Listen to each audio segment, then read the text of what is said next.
So I've described the Fed's current monetary policy stance in some detail, and I've emphasized that the Fed's stance is much more accommodative than it was 5 years ago. And that observation alone might suggest that the Fed's policy is too accommodative. But there have been big changes in the economy since 2007. Over the past 5 years, Americans have lost jobs and they've lost wealth, a great deal of wealth. Relative to 2007, people remain uncertain about future employment and income. Businesses, too, are less certain about the future demand for their goods. These changes, these uncertainties, they make firms and households less willing to spend than in 2007. And so these forces push down on both employment and on prices. In order to fulfill its dual mandate of promoting price stability and max employment, it's appropriate for the FOMC to adopt a more accommodative stance than it had in 2007. The right question we have to ask ourselves is a much more subtle one. Is the FOMC over-responding to the changes in the economy I've described since 2007 by providing too much accommodation? So I noted, as I talked about earlier, the impact of monetary policy on the macroeconomy unfolds only slowly over a year or two. So my answer to this question about whether the FOMC is providing too much accommodation or not depends on my outlook for how the economy is going to unfold over the next year or two. With that in mind, I'll turn now to describing that outlook, placed in the context of the evolution of the macroeconomy over the past 5 years. So I'll start by looking at the evolution of national output. And this is just measured by gross domestic product adjusted for inflation, so-called real GDP. This brown shaded area here is the time of the so-called Great Recession. It started at the end of 2007 and went through mid-2009. Real GDP was rising through 2007, dips down in 2008, but actually the first half of 2008 doesn't fall that much, but then of course really collapses precipitously in the latter portion of 2008 and into 2009. Since then we've been growing steadily, but we've been growing at close to the long-term historical average, actually slightly less than that since the end of the recession. But that usually after recessions we tend to grow faster than the long-run historical average, sort of to try to catch up to the trend line we were on before. So we're still well below what you would have forecast our path to be if you had just been forecasting where real GDP was going to be in 6 years, the end of or 5.5 years at the end of 2007. We're well below that. So this is why we've had a recovery. When economists say that we've been growing pretty steadily, this is, it's a little flat, but we view this as just a pause in economic activity, as I'll describe in a few minutes. Basically, we've been growing steadily, but the pace of the recovery has been moderate, slow, whatever term you want to use. Now, given that path for real GDP, you can see it's mirrored in what's happening in labor markets at the national level.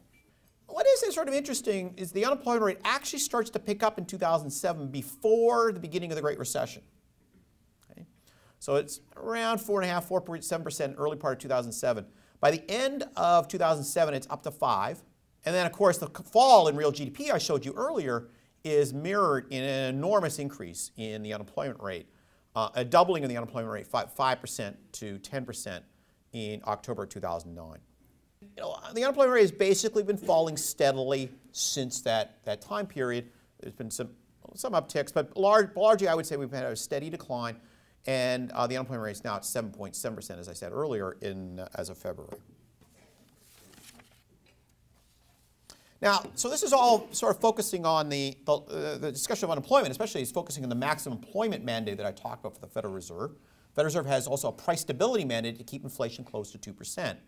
So this is a chart showing the path of personal consumption, expenditure, inflation. It's a little different from the consumer price index you're usually used to hearing. It's a broader measure of goods and services the Fed likes to use for keeping track of inflation. One thing to highlight, though, is that this is what's called headline inflation as opposed to core. So it's got all the goods and services in it. It's not taking out food and energy goods. Sometimes you'll hear people take out food and energy, and I'll explain why they do that in a second. But this is everything. And when we talk about targeting inflation, we're targeting the rate of increase of prices of all goods and services. We're trying to keep that at 2%. And it has been a wild ride on the inflation front. So what I'm measuring here is year-over-year inflation, 12-month percentage change. Early part of 2008, inflation was running over 4%, 4.5%. Then it just collapses to down to minus 1% in mid-2009. What's going on with that? This is why people get rid of energy. It's because this is all being driven by the price of oil. Price of oil spiked sharply in the beginning of 2008, and that feeds into prices, consumer prices through gasoline, right? So gasoline spikes, prices spiked in the first half of 2008. Then the price of oil collapsed in the latter half of 2008 and into the first part of 2009, and that's mirrored in a very sharp reduction in the price of gasoline. It's not that gasoline is such a huge fraction of what we buy. It's a relatively large fraction, but boy, it moves around a lot. So if you're sitting here as a monetary policymaker at the beginning of 2008, if you try to forecast what's going to happen with inflation in the next year or two, and you're trying to use headline inflation, you're going to mess up, to use the technical term, all right? Because everything's going to be dominated by what's happening with food and energy, or primarily energy, I should stress. And you would have been wrong, I mean, dramatically wrong about what's going to happen to the overall price index. It's very important when you're thinking about the behavior of inflation to look over a broad range of goods and services and to be looking over a long enough time horizon as well.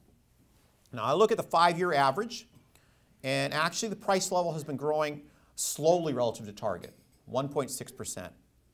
And we look right now, I told you to look over a broader, longer term horizon, it's right to do that. Right now, both core and headline are lower than 1.5%. So well below our target of 2 at this stage. So that's a brief review of the past 5 years. Real output's been recovering slowly. Unemployment remains well above 2007 levels, and inflation is averaged below the Fed's target. So let's see what's going to happen, what I think is going to happen. No guarantees that this is actually what's going to happen. And I have to say, I see more of the same coming. I see a continued ongoing recovery, but at a moderate rate pace. 2.5% growth in 2013, rising to around 3% in 2014. Okay. The long-run historical average I mentioned earlier would be somewhere between 2.5 to 3, so we're right around that long-run historical average. But that's slow relative to what we would really need to be making a lot of progress on the unemployment front. And you're going to see that reflected in my forecast for unemployment. I see unemployment falling to 7.5% by the end of 2013 and 7% by the end of 2014. So this is a very slow rate of decline. Finally, this high unemployment translates primarily into muted wage pressures, and that's going to translate into muted inflation as well. Inflation I see rising up to 1.6% from our current low level over the course of this year, and rising up to 1.9% over the course of 2014.